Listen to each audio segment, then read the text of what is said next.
आत्मज्ञान और जीवन दर्शन। वेदांत में सभी उपनिषदों में मांडुक्य उपनिषद सबसे छोटा उपनिषद है, सबसे तेज उपाय है आत्मज्ञान को प्राप्त करने का। ऐसा सभी आचार्यों का मत है और मेरा भी। लेकिन मुझे कुछ और भी लगता है। ये उपनिषद हमें आत्मज्ञान के अलावा ये भी बताता है कि जो मनुष्य जिस भी अवस्था को जान जाएगा तो वो मनुष्य उस ज्ञान से कुछ परिणाम भी प्राप्त करेगा अपने जीवन में, जिसके द्वारा वो मनुष्य इस जागतिक संसार में ऐसी व्यवस्था का प्रतिपादन करेगा जिसे सभी स्वीकार करके उसके उस परिणाम को प्राप्त कर लेंगे। ऐसा नहीं है कि उस उपनिषद को जानकर केवल आत्मज्ञानी को ही लाभ मिलेगा, बल्कि दूसरे लोग जिनको आत्मज्ञान में रुचि नहीं है वो भी इसका वांछित अधिकतम लाभ ले सकेंगे। उदाहरण के लिए, जैसे कोई वैज्ञानिक किसी तकनीकी की खोज करता है और अपने लिए कुछ उपकरण बना लेता है जिससे उसका जीवन सुखी होता है। दूसरे मनुष्य भी उस तकनीकी का लाभ ले सकते हैं, वो भी बिना उस तकनीकी का ज्ञान लिए, जैसे कि मोबाइल, टेलीविजन, ऑटोमोबाइल्स आदि। उसी प्रकार से आत्मज्ञान से जो भी ऐसा ज्ञान मिलता है जिससे कि उसका कोई प्रयोगात्मक रूप जीवन में लाया जा सके, तो इसका लाभ सभी लोगों तक पहुंच सकता है। सभी लोग इसका लाभ ले सकते हैं। ये उपनिषद ये भी बताता है कि स्वप्न अवस्था के जानने से उसके कुल में सभी ब्रह्मज्ञानी ही पैदा होंगे। और कुल का अर्थ यहाँ वसुदेव कुटुंबकम से आप ले सकते हैं, अर्थात जहां तक भी इसके ज्ञान की स्वीकारोक्ति होगी वो उसका कुल होगा। इसका अर्थ ये हुआ कि यदि इस धरा पर कोई एक भी आत्मज्ञानी होगा और यदि वो उस ज्ञान को लिखने में सफल हो जाता है, उस ज्ञान को उपयोगी बनाकर सबको वो सुख दिया जा सकता है जो कि उस ज्ञान से निकलता है। आइए जानते हैं आत्मज्ञान का अर्थ क्या होता है। आत्मज्ञान का अर्थ होता है कि ये जो हम अपना होना पना अनुभव करते हैं, हमारे होने की जो क्रिया हम अनुभव करते हैं, जैसे मैं हूं, ये अनुभव, जब जागृत अवस्था में मैं ये अनुभव करता हूं कि मैं हूं में मेरा व्यक्तित्व भी संयुक्त रहता है। एक नवजात शिशु को छोड़कर या किसी आत्मज्ञानी को छोड़कर बाकी किसी के लिए जागतिक अवस्था में शुद्ध होने पने की अवस्था में रहना संभव नहीं हो पाता, क्योंकि शिशु को तो अभी कोई व्यक्तित्व उत्पन्न ही नहीं हुआ और आत्मज्ञानी में ये क्षमता हो जाती है कि वो शुद्ध होने पने को और व्यक्तित्व को अलग अलग रख सकता है। शिशु तो अभी व्यक्तित्व बनने की यात्रा पर अग्रसर ही है। धीरे धीरे वो कोई एक संभावित व्यक्तित्व को धारण करता जाएगा। शिक्षा व्यवस्था इसी को निर्देशित करने के लिए एक सशक्त माध्यम है। व्यक्तित्व का अर्थ है जैसे मैं लेखक हूं, मैं बढ़ई हूं, मैं तकनीकी विशेषज्ञ हूं, मैं वैज्ञानिक हूं, मैं कृषक हूं, मैं देश का प्रधानमंत्री हूं, मैं नेता हूं, मैं धोबी हूं आदि।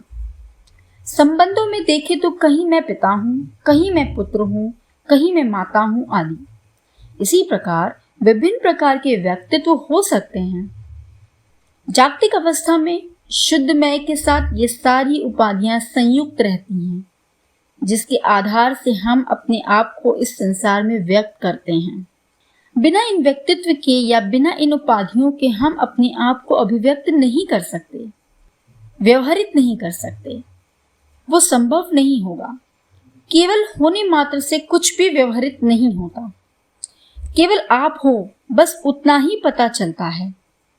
कोई भी व्यवहार के लिए कोई न कोई व्यक्तित्व चाहिए होता है जिसके अनुसार हम व्यवहार कर पाते हैं, जिसके अनुसार हम इच्छाएं कर पाते हैं, जिसके अनुसार हम कर्म कर पाते हैं या जिसके अनुसार हम कोई ज्ञान कर पाते हैं। और इसी व्यक्तित्व के आधार से ही हम सभी एक दूसरे से व्यवहार कर पाते हैं, कोई लेन देन कर पाते हैं।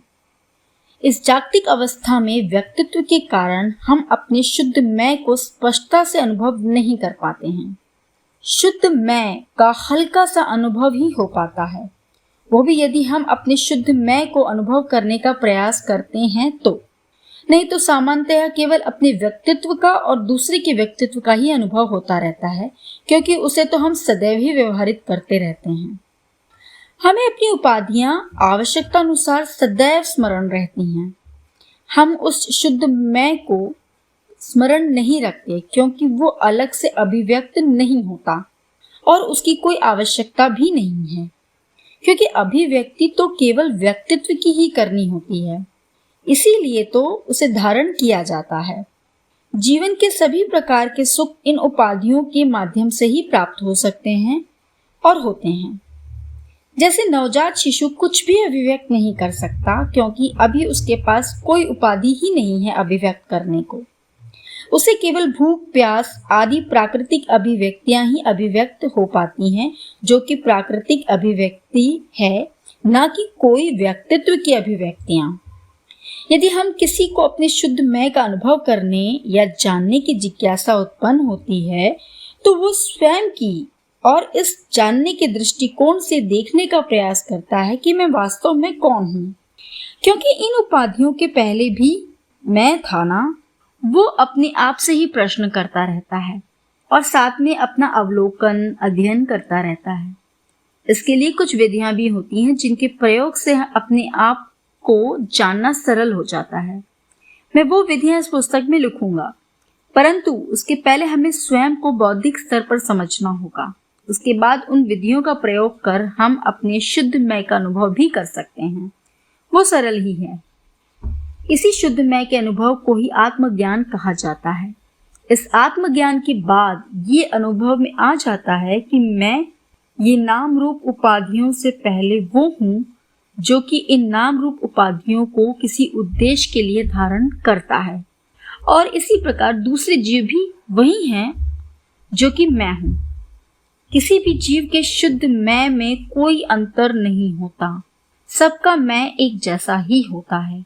बस इस स्थूल शरीर के अनुसार उस शुद्ध मैं की जागृति की मात्रा का अंतर होता है। उदाहरण के लिए, जैसे मनुष्य के शुद्ध मैं का जागृति स्तर पशुओं के शुद्ध मैं के जागृति स्तर से अधिक होता है।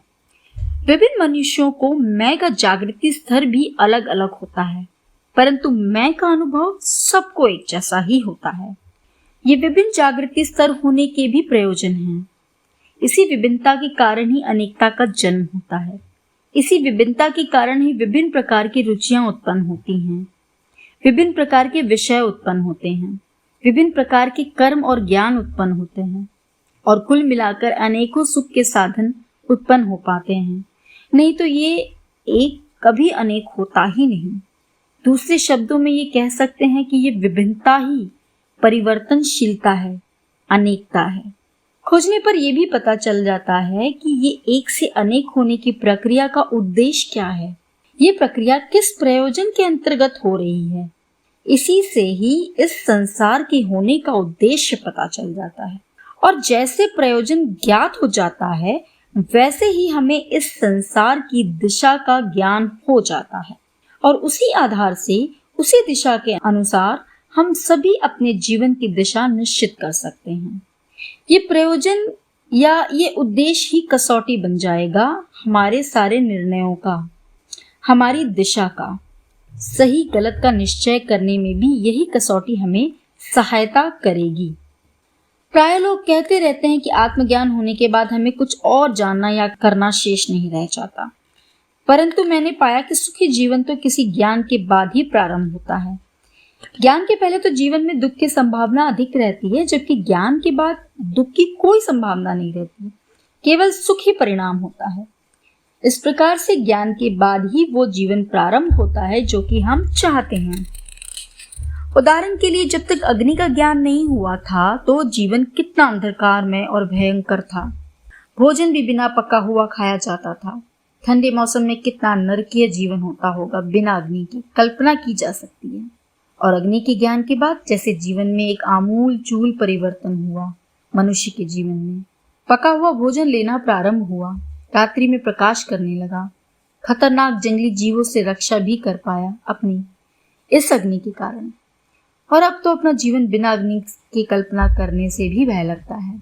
अग्नि के कारण इतनी सारी सुख सुविधाएं हम भोग रहे हैं इस समय। इन सारी सुख सुविधाओं से पहले के लोग वंचित थे। कितनी कठिनाई से वो अपना जीवन यापन करते होंगे, इस बात की हम लोग तो कल्पना ही कर सकते हैं, या वो अनुभव कर सकता है जिसको बिना अग्नि के कहीं कुछ दिन जीवन जीना पड़े। और भी समझ सकते हैं, हमें दोनों प्रकार के जीवन का अनुभव रहता है। वो जीवन जब हम किसी के बारे में अज्ञानी थे और उस अज्ञान के कारण हमने बहुत दुख उठाए, और फिर उस जीवन का भी हमें अनुभव है जबकि हमने उसका ज्ञान कर लिया और वहाँ उससे हमें सुख प्राप्त किए।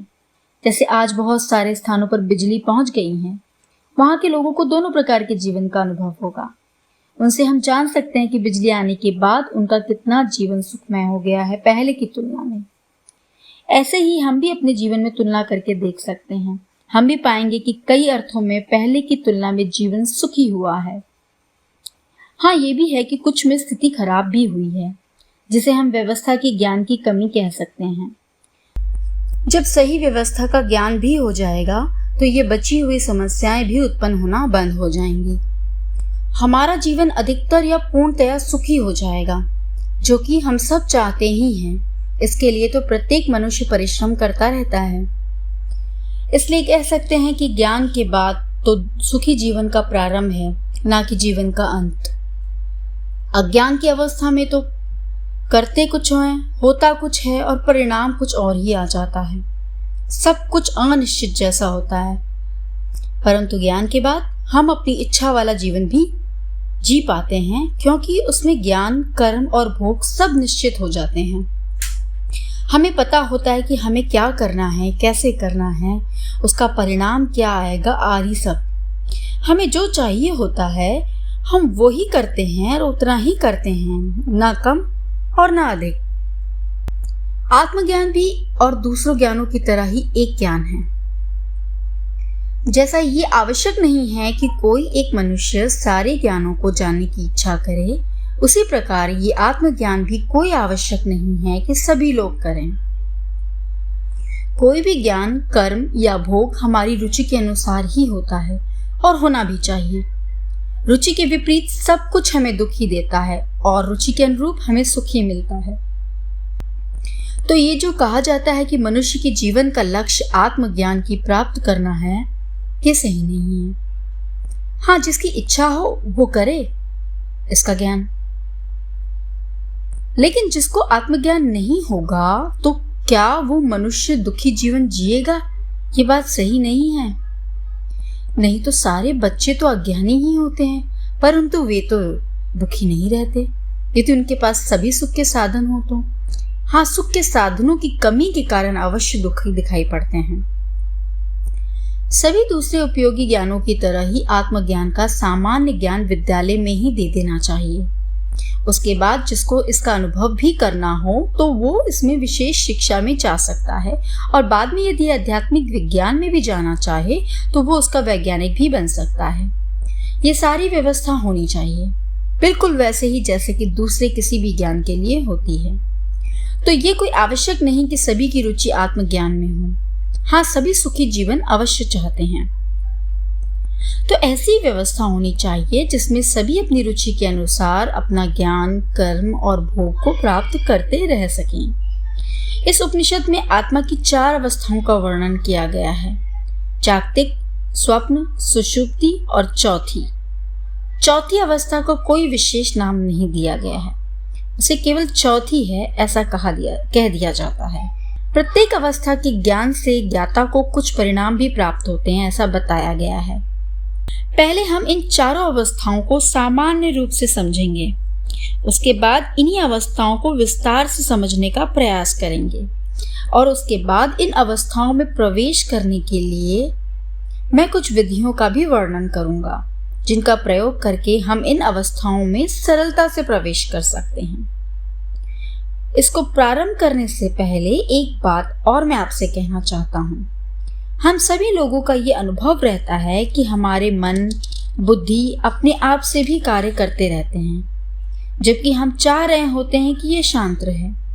हमारा मन चित्त से कुछ स्मृति को उठाकर उसके बारे में चिंतन मनन करता रहता है, या यदि कोई चिंता की बात है तो चिंता करता रहता है, जिससे हम दुखी होते रहते हैं। या कोई सुख की बात है तो मन उसे याद करता रहता है, जिससे हम सुखी होते रहते हैं। या भविष्य में कुछ करना चाहिए, ऐसा चिंतन चलता रहता है आदि आदि।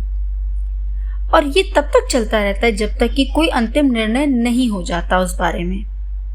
कई बार इस प्रकार के चिंतन या चिंता आदि से हम परेशान हो जाते हैं, क्योंकि ये तब भी चलता रहता है जबकि हम नहीं चाह रहे होंगे। अब ऐसा क्यों होता है? इसके बारे में ये उपनिषद ऐसा बताता है कि हमारे मन और बुद्धि हमारी दूसरी अवस्था स्वप्न अवस्था में स्थित रहते हैं, और ये अवस्था अवचेतन होती है। अवचेतन का अर्थ है अर्थ चेतन होता है, अर्थात इसे आप चेतन रूप से भी कर सकते हैं, और जब आप चेतन रूप से इससे कोई कार्य नहीं लेते तो ये आपके अचेतन से चालित होने लगता है। और अचेतन का यहाँ अर्थ है हमारी तीसरी अवस्था, जिसके ये उपनिषद सुषुप्ति अवस्था के नाम से कहता है। इस सुषुप्ति अवस्था में अहम और चित्त स्थित रहता है। अहम यानी कि हम विभिन्न प्रकार की इच्छाएं करते रहते हैं, जिनमें से जो पूरी हो जाती है तो उनकी तो बात ही समाप्त हो जाती है, परंतु जो कि अभी पूरी नहीं हुई है उनके बारे में हम अचेतन रूप से निरंतर इच्छा करते रहते हैं। परिणाम स्वरूप अचेतन रूप से हम अपने मन और बुद्धि को सक्रिय करके रखते हैं, परंतु हमें ऐसा लगता है कि अभी तो हम विश्राम करना चाह रहे हैं, तो फिर हमारा मन हमारी इस विश्राम की इच्छा का अनुकरण क्यों नहीं कर रहा है? ऐसा इसलिए होता है क्योंकि भविष्य की चिंता भी तो साथ साथ हम कर रहे हैं ना, कि कल को क्या होगा। उन चिंताओं से हम इतना परेशान रहते हैं कि विश्राम दूसरे पायदान पर चला जाता है, चिंता पहले पायदान पर आ जाती है। इस कारण हमारा मन उस चिंता से कैसे दूर हो सके इस बारे में चिंतन करने लग जाता है। या इसे ऐसा कहना अधिक सही रहेगा कि हम ही मन का उपयोग उस चिंता से मुक्ति पाने के लिए करने लगते हैं। यदि हमारे समाज की या सरकार की ऐसी व्यवस्था हो जाए जिसमें कल की चिंता ना रहे, तो फिर हम उसके समाधान को पहले पायदान पर नहीं लाएंगे। फिर विश्राम ही पहले पायदान पर रहेगा और हम सहजी विश्राम में चले जाएंगे। फिर ऐसी समस्या नहीं रहेगी कि हमारे न चाहने पर भी हमारा मन अपने आप कार्य किए जाता है। तो अब हम समझ सकते हैं कि हम ही किसी परिस्थितिवश एक साथ दो प्रकार की विपरीत इच्छाएं किए जाते हैं, एक तो विश्राम की, दूसरी किसी वर्तमान या भविष्य की चिंता से मुक्त होने की। इस अहंकार के निर्माण में शिक्षा के अलावा हमारे चारों ओर किस प्रकार का सामाजिक परिवेश है, कैसा वातावरण है, और कुल मिलाकर देखें तो लोगों के संतोष का स्तर क्या है, उनकी आर्थिक स्थिति समान है कि असमान आदि की महत्वपूर्ण भूमिका होती है। समाज यदि पूर्ण संतोष के स्तर पर है तो उसमें उत्पन्न हुए बच्चों का अहंकार सही दिशा में ही बनेगा। जैसे जैसे हम अपने अंदर की अवस्थाओं की ओर जाएंगे तो पाएंगे कि चेतना की जागृति का स्तर कम होता चला जाता है। ये इसलिए कम होता चला जाता है, अर्थात जड़ता इसलिए अधिक होती चली जाती है क्योंकि उसकी वहां उपयोगिता है। जैसे यदि स्वप्न अवस्था में पूरी जागृति हो तो हम कभी भी स्वप्न नहीं देख पाएंगे, क्योंकि पूरे होश में या पूरी जागृति में स्वप्न संभव नहीं है। दूसरा, हमारे मन और बुद्धि का ये स्थान है। शिक्षा के माध्यम से हम अपने मन और बुद्धि को चिंतन और निर्णय का अभ्यास दे पाते हैं, जिसके कारण ये आवश्यकता होने पर अपने आप चिंतन और निर्णय के लिए गतिशील हो जाते हैं। इससे क्या होता है कि जब हम थक जाते हैं और निद्रा में जाने लगते हैं तो हम बहुत समय स्वप्नावस्था में भी रहते हैं, और अधिकतर स्वप्न हमें वही आते हैं जो कि हमारी समस्याओं से या हमारे सुखों से जुड़े रहते हैं। यानी कि हम एक ओर तो विश्राम भी करते रहते हैं और दूसरी ओर अपनी समस्याओं का समाधान भी खोजते रहते हैं, और उन सुखों की मानसिक रूप से भोग कर सुखी होते रहते हैं। ये तभी संभव हो पाता है जबकि हमारी स्वप्नावस्था में हमारी चेतना का स्तर कम हो जाता है। अगर ये कम ना होता तो हम स्वप्न वाले विश्राम में नहीं जा पाते। इसी प्रकार हम समझ सकते हैं कि हमारी सुषुप्ति अवस्था और भी अधिक जड़ होती है, प्राय ना के बराबर ही चेतन होती है, लगभग पूरी तरह से जड़ ही हो जाती है। और उसका उपयोग ये है कि हम उसके कारण प्रगाढ़ निद्रा में जा पाते हैं। नहीं तो हम कभी भी प्रगाढ़ निद्रा में नहीं जा पाते और कभी भी गहरा विश्राम नहीं कर पाते। हमारे अंदर जितने भी भाव और विवेक हो जाते हैं वो भी उसी सुषुप्ति अवस्था के लगभग जड़ होने के कारण ही हो पाते हैं। जागृति अवस्था में हमारे अंदर लगभग सदैव ही एक समझ बनी रहती है।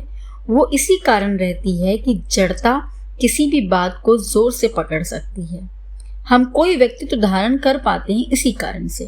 यदि सुषुप्ति अवस्था लगभग जड़ ना हो तो कोई भी व्यक्तित्व धारण किए रखना असंभव हो जाएगा।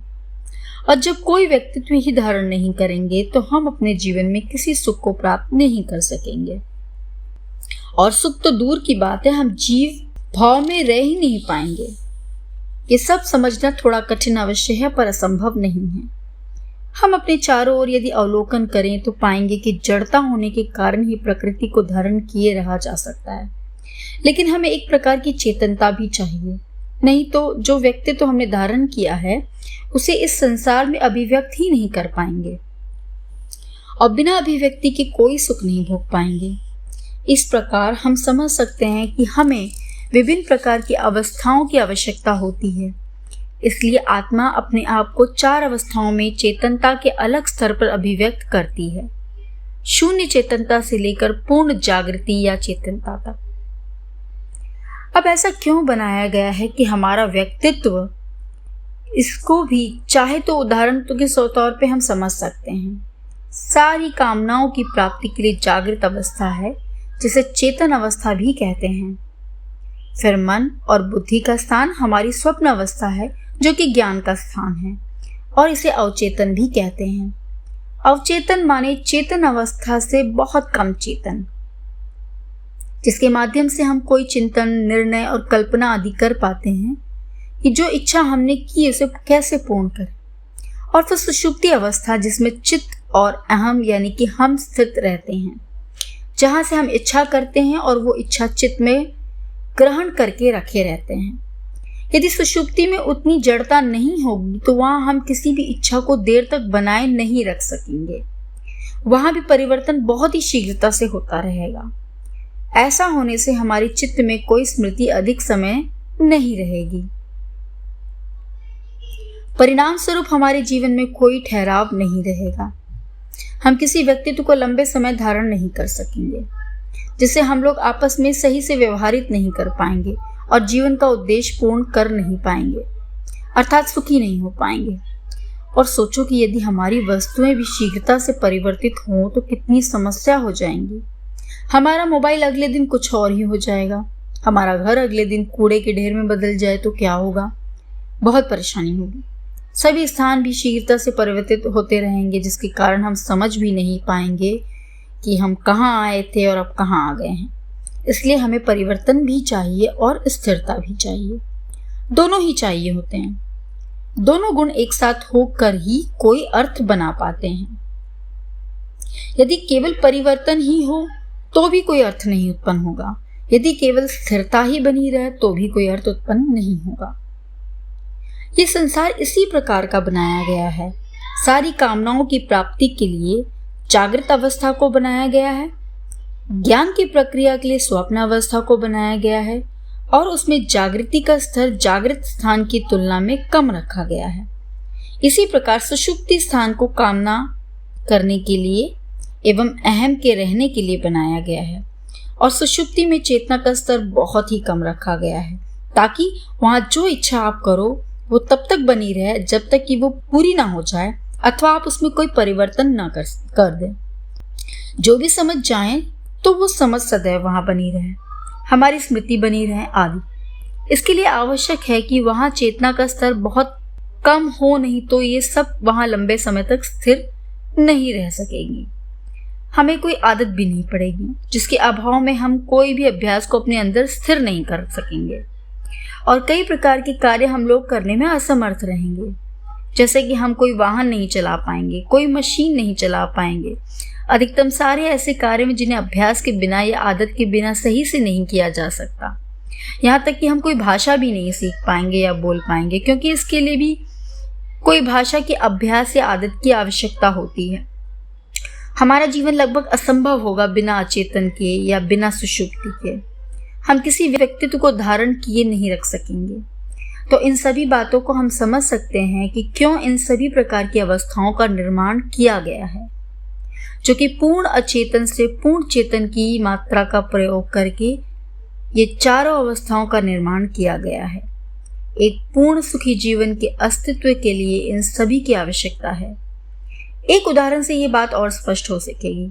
जैसे कार को लें, तो कार में कई प्रकार की गति वाले उपकरण लगे होते हैं और बिना गति वाले भी उपकरण लगे होते हैं, और हम लोग समझ सकते हैं कि कोई भी कार बिना स्थिर उपकरणों के और विभिन्न गति वाले उपकरणों के बिना संभव नहीं है। कार में जैसे गति देने के लिए एक्सीलरेटर और गति का नियंत्रण करने के लिए ब्रेक लगाया जाता है, केवल गति से या केवल ब्रेक से कार का कोई अर्थ ही नहीं रह जाता। उसी प्रकार मनुष्य में भी चेतना की कई सारे स्तर होते हैं, जिनके कारण हम जीवन में ये सब संभव हो पाता है। ये सब इस उपनिषद के माध्यम से हम और भी आसानी से और संपूर्णता से समझेंगे। बस अब एक ही आवश्यकता शेष रह जाती है, और वो ये है कि हम ये सब समझकर एक ऐसी व्यवस्था का निर्माण कर लें जिसमें किसी भी प्रकार की समस्या उत्पन्न न हो और सुख सभी प्रकार के उत्पन्न हो। और ये संभव है, वो भी बड़ी आसानी से। ये कार्य मैंने कर दिया है। मैं ऐसी व्यवस्था लिख चुका हूँ जिसका नाम संपूर्ण समाधान है, जिसका अध्ययन आप कर सकते हैं। जैसे इस जागृत अवस्था में व्यवस्था होगी, वैसे ही निर्माण हमारी आंतरिक अवस्थाओं का होगा। बाहर यदि दुख उत्पन्न करने वाली व्यवस्था होगी तो हमारी आंतरिक स्थिति भी दुख वाली ही निर्मित होगी। उसी तरह से हम सभी इस बाहरी अवस्था में एक दूसरे से व्यवहार करेंगे, अर्थात और दुख उत्पन्न करेंगे, स्वयं के लिए भी और सबके लिए भी। यदि जागृत अवस्था में ऐसी व्यवस्था होगी जिसमें केवल और केवल सुख ही उत्पन्न होगा, तो इससे हमारी आंतरिक अवस्थाएं भी सुख वाली ही निर्मित होंगी, और फिर हम इस जागृत अवस्था में भी सभी के सुख और अधिक दुख उत्पन्न करने वाले ही व्यवहार करेंगे। हमें कोई भी शत्रु जैसा नहीं दिखाई पड़ेगा, बल्कि इसके विपरीत सभी मित्र ही अनुभव होंगे। खराब व्यवस्था में सब शत्रु ही अनुभव होते हैं, इसी प्रकार सही व्यवस्था में सभी मित्र ही अनुभव होंगे। हम समझ सकते हैं कि हमारा व्यवहार मित्र और शत्रु से अलग अलग प्रकार का होता है। मित्र वाला व्यवहार और अधिक सुख को उत्पन्न करने वाला होता है, और शत्रु वाला व्यवहार और अधिक दुख को उत्पन्न करने वाला होता है। तो मूल बात केवल व्यवस्था को सही कर लेने से ही, ना कि किसी मनुष्य को बदलने की है। सभी मनुष्य सही ही होते हैं, सभी अपने अपनों के सुखों की प्राप्ति के लिए ही प्रयास करते हैं। इसमें क्या गलत है जिसे कि हमें बदलना चाहिए? मेरी समझ में इसमें कुछ भी गलत नहीं है। ये सब स्वाभाविक प्रक्रिया है और सही भी है। यदि हम सुखों को प्राप्त करने का प्रयास नहीं करेंगे तो फिर इस पूरे संसार का निर्माण करने का अर्थ ही क्या रह जाएगा? यहाँ जीवन का जीने का अर्थ ही क्या होगा? कुछ नहीं, सब व्यर्थ ही हो जाएगा। इतना विशाल आयोजन व्यर्थ ही सिद्ध होगा, बेअर्थ ही लगेगा, जो कि हम में से कोई नहीं चाहता और भविष्य में भी कोई नहीं चाहेगा, और ना ही किसी के भूतकाल में कभी चाहा होगा। एक उदाहरण से समझने का प्रयास करते हैं। पहाड़ों की घाटी में हम जो भी आवाज करते हैं वो ही हमें प्रतिध्वनित होकर कई बार आती हैं। इसी प्रकार बाहर जैसे व्यवस्था से हम जीवन जी रहे होते हैं, उसी व्यवस्था के अनुसार ही हमारा अंतःकरण का निर्माण होता है, और फिर उसी अनुसार ही हम इस संसार में प्रतिध्वनित करते हैं। यदि कोई व्यक्ति तो सही प्रकार से व्यवहारित नहीं हो रहा है, तो हमें उसे समझना चाहिए कि उसके व्यक्तित्व का निर्माण ही सही से नहीं हुआ है, और इसका कारण है ये व्यवस्था, जिसमें कि वो व्यक्तित्व के निर्माण के समय जीवन जी रहा है। हम कह सकते हैं कि जैसा हमारी बाहर की व्यवस्था होगी वैसे ही हमारे अंदर की अवस्था हो जाएगी, और जैसे अंदर की अवस्था होगी वैसे ही हम बाहर व्यवहारित करेंगे। ये साधारण सा सूत्र है इस सारी व्यवस्था को समझने के लिए। इसे एक उदाहरण से और समझने का प्रयास करते हैं। कारखाने में एक कार का निर्माण हुआ और उस कार को आपको दिया गया परीक्षण करने को कि क्या ये कार संतोषजनक है या नहीं। आपने उस कार को कुछ दिनों तक प्रयोग करके देखा और पाया कि बहुत जल्दी आपकी कमर में दर्द हो जाता है उसके सीट पर बैठने से। आपने दूसरे लोगों को भी उस सीट पर कुछ देर बैठाकर देखा और पाया कि केवल आपको ही नहीं बल्कि सभी को कमर की दर्द की शिकायत या समस्या उस कार की सीट से हो रही है। अब आप अपनी रिपोर्ट उस कारखाने को भेज देते हैं और उसकी सीट आरामदायक नहीं है। इस पर कारखाने के लोग और कार्य करते हैं और उसे आरामदायक बनाने का प्रयास करते हैं। इसी प्रकार कोई भी कार्य किसी कारखाने से समाज में आती है और समाज उसका प्रयोग करके उससे संबंधित सुख या दुख का भोग करता है। इसी प्रकार हम सरकार की संसद को एक कारखाना समझ लेते हैं जहाँ की समाज के लिए एक संस्कृति का निर्माण होता है और उसके बाद उसे समाज को उपयोग करने को दिया जाता है, जिसे उपयोग करके उससे संबंधित सुखों या दुखों का भोग समाज करता है। संस्कृति भी एक कार की तरह ही कुछ नीति नियमों का संकलन ही होती है। जैसे कि कार कुछ तकनीकी और पार्ट्स का संकलन ही होता है। यदि हमारी संस्कृति लोगों को कोई समस्या पैदा कर रही है तो हमें उस संस्कृति में तब तक परिशोधन करते रहना चाहिए जब तक कि उससे किसी भी प्रकार की समस्या समाज में उत्पन्न हो रही है। संस्कृति कोई ऐसी वस्तु नहीं होती जो कि हमारे पूर्वजों ने बना दी तो उसमें अब हम कोई परिवर्तन नहीं कर सकते। हमें उसे निरंतर परिशोधित करते रहना चाहिए जब तक कि वो कोई भी दुख दे रही है समाज में किसी भी व्यक्ति को। किसी भी संस्कृति को धारण करने की प्रक्रिया को ही धर्म के नाम से जाना जाता है, अर्थात जो भी धारण करने योग्य है उसे धर्म कहा जाएगा। अब यदि संस्कृति में ही समस्या हो तो फिर धर्म नहीं हो सकेगा, अधर्म ही हो जाएगा। इसलिए जब भी समाज में पता चले कि लोग दुखी हो रहे हैं तो समझ जाना चाहिए कि कहीं ना कहीं संस्कृति में कोई नीति या नियम गलत है और जब तक उसे सही नहीं किया जाएगा तब तक उससे संबंधित समस्या उत्पन्न होती ही रहेगी और लोग उस दुख को भोगने के लिए बाध्य होंगे। इस उपनिषद में इस प्रकार भी प्रकाश मिलता है कि हमारी संस्कृति कैसी होनी चाहिए और कौन इसको समझ या खोज सकते हैं। अब तक बहुत सारी संस्कृतियां लोगों ने अपना कर देखी हैं, परंतु कोई भी संस्कृति अभी तक लोगों को दुखों से मुक्त नहीं कर पाई है। हाँ, किसी संस्कृति में कोई सुख है तो किसी में कोई और किसी में कोई सुख। अभी तक किसी ऐसे संस्कृति का इतिहास नहीं दिखाई पड़ता है जिसमें सारे सुख रहें और हों और दुख कोई भी ना रहा हो। संस्कृति का अर्थ है ये भी है कि मनुष्य के साथ दूसरे जीवों को भी सुखी अथवा दुखी करता है, प्रकृति को भी संतुलित अथवा असंतुलित करती है। और जब तक ऐसी कोई संस्कृति नहीं खोजी जाती जो कि हमें संपूर्ण रूप से सुखी कर सके, तब तक हमें आपस में युद्ध करने के अलावा और कोई उपाय नहीं है और युद्ध से कोई समाधान भी नहीं होता। बस कुछ समय के लिए भय के कारण कुछ शांति जैसी हो जाती है, क्योंकि युद्ध में हारने वाला या तो मारा जाता है या तो भय के कारण कुछ समय के लिए चुप हो जाता है और अधिक बलवान होने के उपाय में लग जाता है, जो कि भविष्य में युद्ध की तैयारी ही है। इसीलिए लोग कहते हैं कि युद्ध विराम के बाद की शांति केवल नए युद्ध की तैयारी भर होती है, ना कि ये कोई समाधान होता है। ये उपनिषद कहता है कि ये चारों अवस्थाएं आत्मा की ही हैं और एक अवस्था दूसरी अवस्था से भिन्न तो है, परंतु कोई हीन या कोई महान नहीं है। ऐसा भी नहीं है कि जो लोग इन अवस्थाओं का ज्ञान प्राप्त कर लेते हैं तो वे कोई महान हो जाते हैं। सभी समान ही रहते हैं, तात्विक रूप से सभी समान ही हैं, चाहे वो किसी विषय के ज्ञानी हो या अज्ञानी। ज्ञान के आधार से किसी को महान नहीं समझना चाहिए। ऐसा करने से बहुत सारे दोष समाज में उत्पन्न हो जाते हैं। ऐसा क्यों होता है ये आप आगे समझेंगे।